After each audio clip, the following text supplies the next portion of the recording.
Sí, estamos viendo que necesitamos un papel de regulación de estos medios de comunicación. Y a partir de este papel de regulación, pues tenemos que encontrar cuál es el papel que debe tener el Estado en regular los medios, cómo los debemos regular y cómo hacemos que estas regulaciones tengan efecto. Porque una cosa es lo que diga el papel en las leyes y otra cosa es lo que diga, lo que pasa en la realidad. Voces de la Democracia, @ife.org.mx. Bueno, y hablando de la reforma, hay que reformarla, hay que cambiarla, hay que añadirle, hay que quitarla. Ya nos comentabas, Marco, la parte funcional, ¿no? Y sin embargo habrá temas que se van a discutir forzosamente para las próximas elecciones. Simplemente el que contemos ya con candidaturas independientes mete un ingrediente que se tendrá que legislar, que se tendrá que regular y que va a tocar todo este tema. ¿Hay que cambiarla? ¿No hay que cambiarla? ¿Hay que añadirla? ¿Hay que quitarle?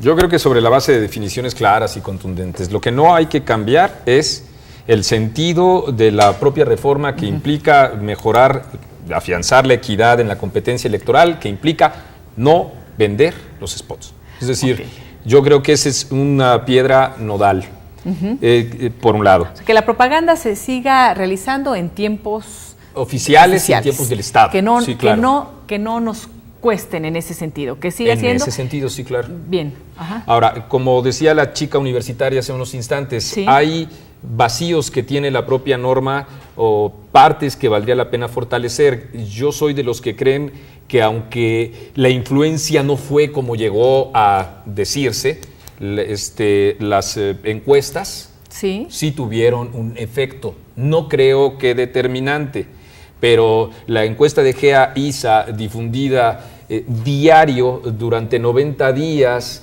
en además una estación radiofónica que es Radio Fórmula en todo el país y replicada en todos los periódicos, algo pudo haber tenido que ver, yo no sé cuánto, pero no soy de los que creen que simplemente no tuvo influencia y ya.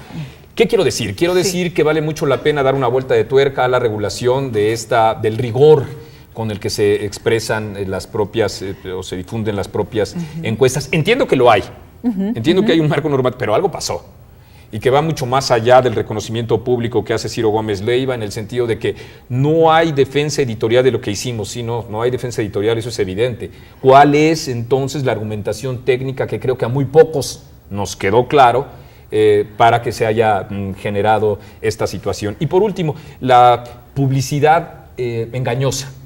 O sea, no soy de los que creen que un boxeador que se pare a una contienda y tenga de súbito el short, como ocurrió del PRI, Juan Manuel Márquez, no creo que esa sea una expresión de libertad de expresión, porque en esos momentos él creyó importante colocarse en el calzoncillo el PRI, ¿no? De tal suerte que ahí también tiene que, labor de los legisladores, hacer que ese tipo de coartadas, ay, espérame tantito, aquí te dejo tantito dinero porque te estacioné en doble fila, pero no pasa nada, ese tipo de coartadas a la ley tienen que ser evitadas, ¿no? ¿Y cómo poder ser evitadas? Lo comento porque yo estoy siempre en una posición de libertades, ¿no? De dejar ser, de que existan este tipo de contiendas electorales en donde se hable, en donde se diga y en donde se expongan cada quien con sus negativos o no negativos. En ese sentido, también que los medios se expongan, que las encuestadoras, que se presenten las metodologías que se realizan y se presentan. ¿Cómo poder legislar sin coartar esas libertades de expresión en los medios de comunicación? Digo, a mí me preocupa porque en el ejercicio periodístico dices, yo lo que quiero es informar, es expresarme, es decir... No, pero hay indicadores. Cuando a Maxine Goodside le interesa, después de 6 años sin entrevistar a un solo político, de pronto le interesa entrevistar a Demetrio Sodi de La Tijera, es que una de dos, o se enamoró de él y nosotros no estamos enterados de esos devaneos privados, o en efecto media ahí un interés comercial como el que el mismo declarante dijo.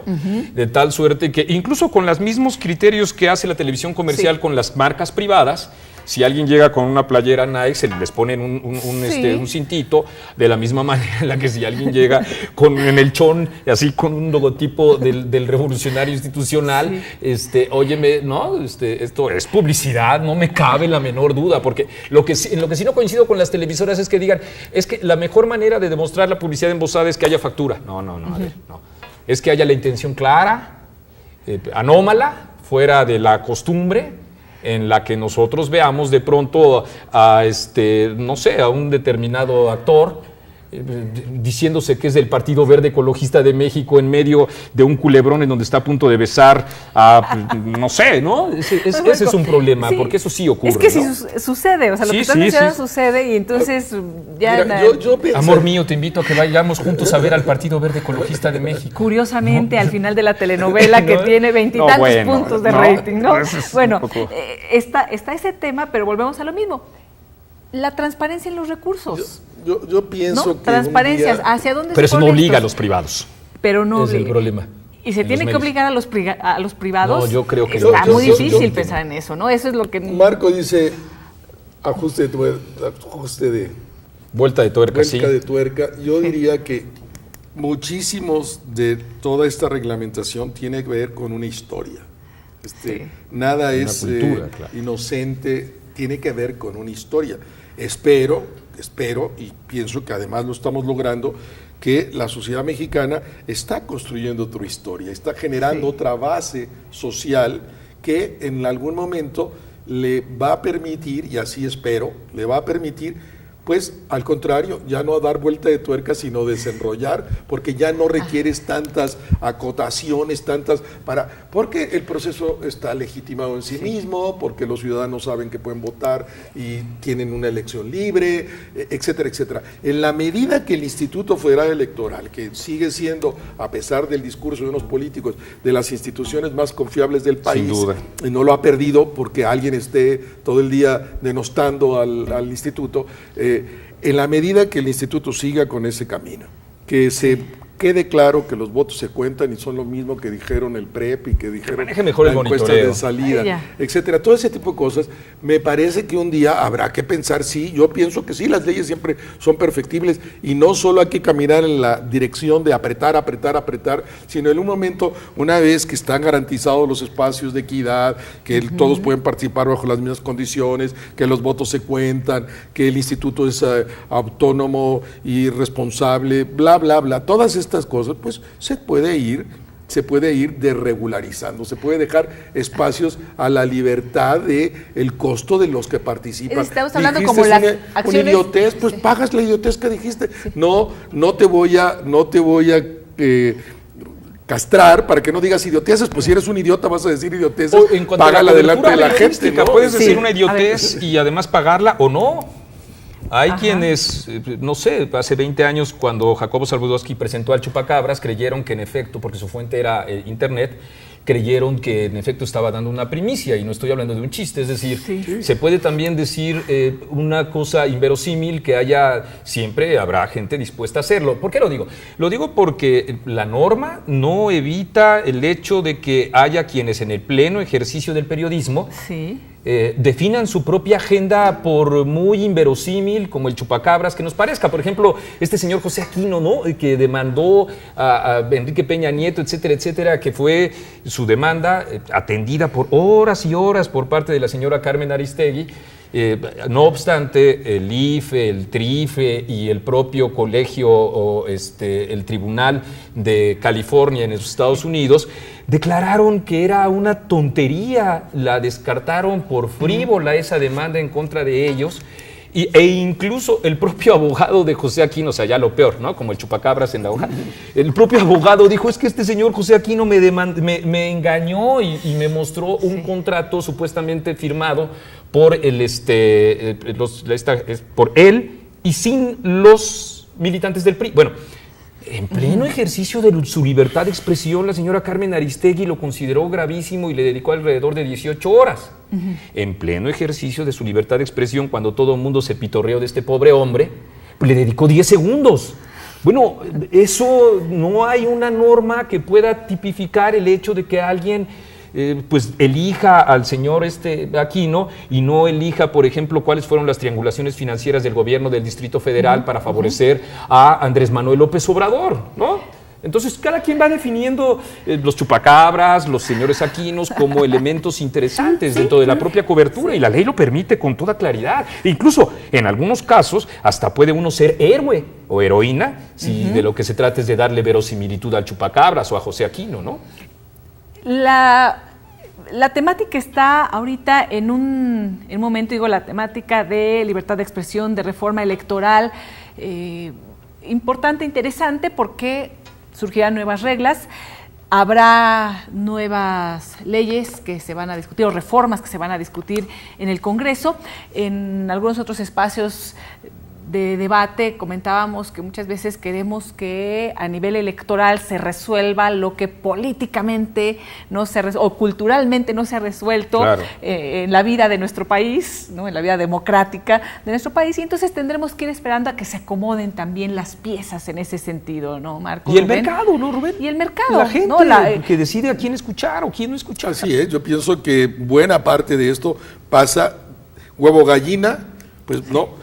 Pasa por los ciudadanos que apagan la televisión, que no voy a oír este radio porque me está diciendo mentiras esta señora o este señor, porque los vas midiendo, sabes cuáles son sus intereses, sabes quién les paga. Ahora que suponemos que ojalá que pase esa iniciativa que está pronto, entiendo, a llegar al Congreso y se vote y que sepamos, bueno, está pagando, el PRI está pagando tal noticiero, o el PRD le está dando a tal noticiero, y el PAN paga tal cosa. Ya, bueno, nos va a dar muchas claves. Pero estos recursos públicos, porque no sabremos, ¿no? Y en ese proceso, pues no sé, tenemos que llegar hasta niveles, yo pienso, como New York Times o Washington Post, que en las campañas dicen, yo estoy apoyando al Partido Demócrata, pero eso no me quita la calidad de ser un periódico profesional. Exactamente. Y simplemente te advierto a ti, lector, esta clave para que tú me leas mejor todavía, siendo yo voy a hacer un trabajo profesional, pero no escondo mi opción. Claro. Ayudaría muchísimo que ciertas gentes que están en la radio o en la tele dijeran, bueno, nuestra posición es a favor de eso. Eso no impide que vamos a hacer una cobertura objetiva de la realidad y de los hechos, etcétera. Un día vamos a llegar, estamos muy nuevos, tenemos, ¿cuántos? 12 años de vida democrática, de verdad, 12 años. Entonces, tenemos de 97 para acá unos 17, 18 años de Congreso. En Inglaterra hay Congreso hace 800 años. O sea, tenemos que contra esa realidad. Son procesos históricos de construcción y tenemos que asumirnos en esa condición. Y llevando agua a mi molino, ¿verdad? Y involucrándolo a ustedes también como expertos en la materia y también académicos que están interesados y que debaten también con sus alumnos en las aulas. A mí me encantaría nada más concluir diciendo sí, habrá el momento en que podamos decir, inclusive, ¿no? Pues ninguno me convence, ¿no? Ninguno me convence, o me convence de uno de un partido, otro de otro, los votos divididos, pero eso no afecta al ejercicio periodístico. Y si el empresario para el cual yo trabajo en la industria de la televisión, de la radio, del periodismo, tiene ciertas preferencias, o de las telecomunicaciones, o de las telecomunicaciones, no necesariamente tendrá que ser la postura del periodista y que esto sea respetado, porque el ejercicio periodístico es base también fundamental para estos procesos democráticos, y creo que hacia allá tendremos que ir. Y como audiencia y como elector te ayuda mucho más que esta pseudoneutralidad, porque ahí sí te están vendiendo gato por liebre. Mejor que te digan y tú saber como audiencia, como elector, pues Televisa está por tal candidato, Azteca por tal, tal noticiero con tal, o Radio Fórmula por tal, o el MBS por tal. Te ayuda a ti. Y le ayuda al que habla también, porque sabe que tiene una posición comprometida. No juguemos estas falsas neutralidades que no ayudan a nadie. Junto con la propiedad de los medios, ya estamos hablando de sueños, ¿no? Que se dijera con toda claridad, la participación de Carlos Slim en MBS, etcétera, etcétera, y con eso también nosotros tener la posibilidad de valorar cuáles son los propios sesgos informativos que tienen.